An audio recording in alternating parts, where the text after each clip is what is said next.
Board exam बिल्कुल sir पे आ गए हैं, बड़े कंफ्यूज हो रहा क्या करें। एक बड़ी टेंशन सब बच्चों को बड़ी आती है, सर याद ही नहीं हो रहा, बहुत दिक्कत है, याद नहीं कर पा रहे, याद करते भूल जाते, याद करते और भूल जाते हैं।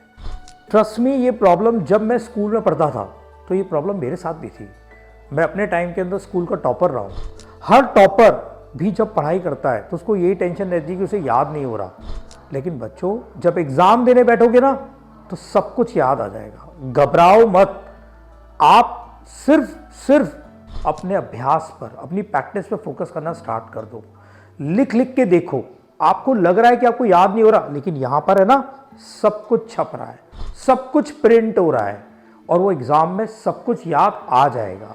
मेमोरी टेक्निक का इस्तेमाल करके, लिंक कर करके, चीज़ों से कनेक्ट कर करके याद करना स्टार्ट करो, आपको सब कुछ याद होना शुरू हो जाएगा।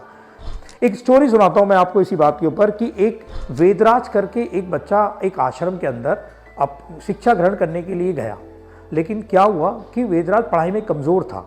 उसके गुरुजी निरंतर उस पर कोशिश करते रहे, लेकिन वो फिर भी अपने मन में यही विचार करता रहा कि वो बहुत कमज़ोर है, बहुत कमज़ोर है, बहुत कमज़ोर है।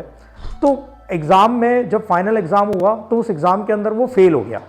उसे गुरुजी ने भी कहा कि बेटा अब तुम फेल हो गए तो मुझे तो नहीं लगता कि तुम आगे पढ़ पाओगे, तो एक काम करो कि भैया तुम अपनी पढ़ाई छोड़ो, घर जाओ, अपने पेरेंट्स के साथ मिलके वही अपने खेती का काम देखो कि पढ़ाई नहीं हो पाएगी। वो चल दिया घर के लिए। जैसे ही वो चला तो रास्ते में उसको बहुत ज़ोर से प्यास लगी तो उसने देखा कि बगल में एक कुआं है। जिस कुएं के पास वो पहुंचा तो उसने देखा कि कुएं पे रस्सी खींचने वाली जगह पर पत्थर पे बहुत गहरी लकीरें पड़ी हुई थी। उसने पूछा कि पत्थर पे लकीरें कैसे आई?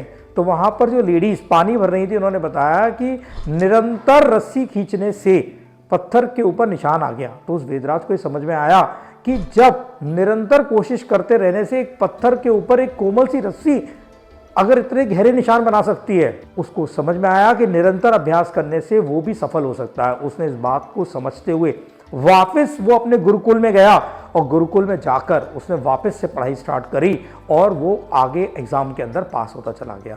तो बच्चों, आप ये मत सोचो कि आप कमज़ोर हो, कमज़ोर नहीं हो आपका मन थोड़ा सा विचलित है। उस मन को संभालो, उस पर ताकत लगाओ कि सर पे एग्ज़ाम आ गए, आपको एग्ज़ाम के लिए पढ़ना है। ट्रस्ट मी बच्चों, ऐसा सोचोगे, प्रण ले लोगे कि मेरी लाइफ में एग्ज़ाम में अच्छे नंबर लाऊंगा तो मैं अपने सपने पूरे कर सकता हूं, तो आप ज़रूर, आपको याद भी रहेगा और एग्ज़ाम में आप अच्छा कर पाओगे। और प्रैक्टिस करने के लिए सैम्पल पेपर से पूरे पेपर करके देखो, अपने वीक एरियाज़ को मार्क करो और उन पर आगे फिर प्रैक्टिस करो। बच्चे एक गलती कॉमन करते हैं, वो बार बार उन्हीं चैप्टर को पढ़ डालते हैं जो उनको अच्छी तरह आते हैं। आप वीक चैप्टर को मार्क करके रिवाइज करो। ट्रस्ट मी बच्चों, रिजल्ट आएगा। ऑल द बेस्ट बच्चों, ऑल द बेस्ट।